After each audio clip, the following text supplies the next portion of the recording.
Ribs, ribs, ribs. Okay, have we got a recipe for you? Well, I don't. Shahir Massoud does. Give him a big round of applause. His first day here on City Line. And your ribs, I mean, just take a look at this plate of ribs. They look delectable, fall off the bone. You can tell there's a sweetness to it, a bit of a sweet and sour. So you're going to be making this recipe. And the reason why you wanted to do this recipe is sort of an homage to your father. This is an homage to my father. Actually, I was going to cook for him, but I might just bring him here. The whole audience is pretty girl. I might just bring him, except for the guy in the back with the mustache. He'd love it here. He would love it here. It's a party here. It's a party here. There's a lot happening. I chose this recipe for my father because it's very simple, okay? And there's also Dijon mustard in this recipe. We're going to make a mostarda. You're going to make the mostarda, which is an Italian sweet and sour, perfect condiment for something really fatty, okay? And the mostarda always has some fruit and Dijon, so that's really for him. Dijon mustard is his favorite thing on earth, including my brother and I. That is his thing. He likes it more than his children. He loves Dijon mustard, and legend has it that my father growing up once hid under a table, ate an entire jar of Dijon mustard, and got a body rash for like a week. He couldn't move his arms. He was. It's too much Dijon. It's too much Dijon. Yeah. That's my father. So, that's I mean, the DNA. He would like this because there's a bit of Dijon, but really he would just want to feast on that bowl. He would take the fork there and eat it with some lettuce, if I'm to be honest. But really? I mean, that's not really TV worth. I am going to use a bit of that, but I'm also going to use some other things. What should I start with? So basically we have equal parts vinegar and sugar, like an agrodolce. We always have a fruit in a mostarda. We always have Dijon mustard in a mostarda. A little bit of chili, so it's balanced sweet heat, some garlic, bay leaf, and we cook it down. You're going to bring this up, Tracy. You could just put everything in the pool. Put it all in. And whisk it together. And that's okay that this is just chunkily. Leave it and I'll strain it out. And then on my end here, I'm going to talk about ribs. Now, I have beef back ribs here. Perfect for summer, perfect for grilling. You could do the same technique with pork. You do the same technique with lamb ribs. If you find lamb ribs, which are delicious, you just season them in a different way. So it's just going to be salt, a good amount of salt on these beef ribs. I've got 3 different kinds of peppercorn here. Pink, green, and black. Nice. And ground. How far in advance are you putting all of this stuff on? Like right before you put it on the grill? You can do this. This is going to take 3 hours. Is it? It's going to go low and slow. I'm going to slow bake these ribs, 300 degrees, 3 hours. There's a lot of connective tissue here and fat to render out. This is a slow dance, Tracy. This is not like getting jiggy with it, huh?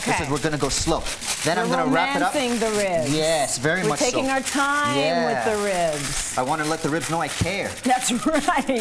He cares about those ribs. I care about these ribs. My dad cares about the ribs. I wrap it up like a package. You do the same with pork ribs, lamb ribs. The same technique is perfect.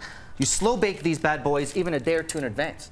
The work is done. Now I just show up, I look like I'm busy, huh? Like I did a lot. You do your mostarda a couple days in advance. Oh, you can do that. You do everything in advance. You slow bake these 2 days before your guests arrive even. Right. See, and then I they like show that up. because I don't like the question mark of not knowing when the timing and having everything ready on time. So it's nice if you can do things in advance. Build on a recipe. Perfect for entertaining. There's no one person saying I want medium rare, I want this one. You just throw them on there. And just throw them on. You look busy, you look like you're doing something great for your guests, and that's that. So basically, I know, this is going to take a while. It's going to take a while. Here's a little secret. I just turned on the burner about 30 seconds ago. Through the magic of TV, Tracy. Ba-da! So this is what ends up happening, and how long does it usually take to cook it all down? Okay, so this is going to cook down. You see the color difference. That's the blueberry and the blackberry, which is what I chose, a nice local Ontario berry. It cooked all the way down. The sugar thickened it a little bit. Sweet, sour, a little bit hot. With the fatty rib. My dad doesn't care about the fat anymore.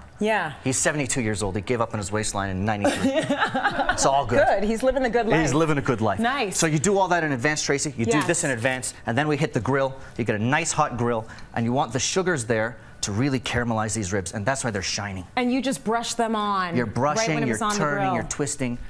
Beautiful. You're making it happen. I want to talk a little bit about your career because at the moment you are the team behind Levetto. Correct. Okay, so is this your creation? Is it your dad's creation? Levetto's a chain of restaurants. There's 3 of them. This is absolutely not my dad's creation. It's you. He has nothing to do with this.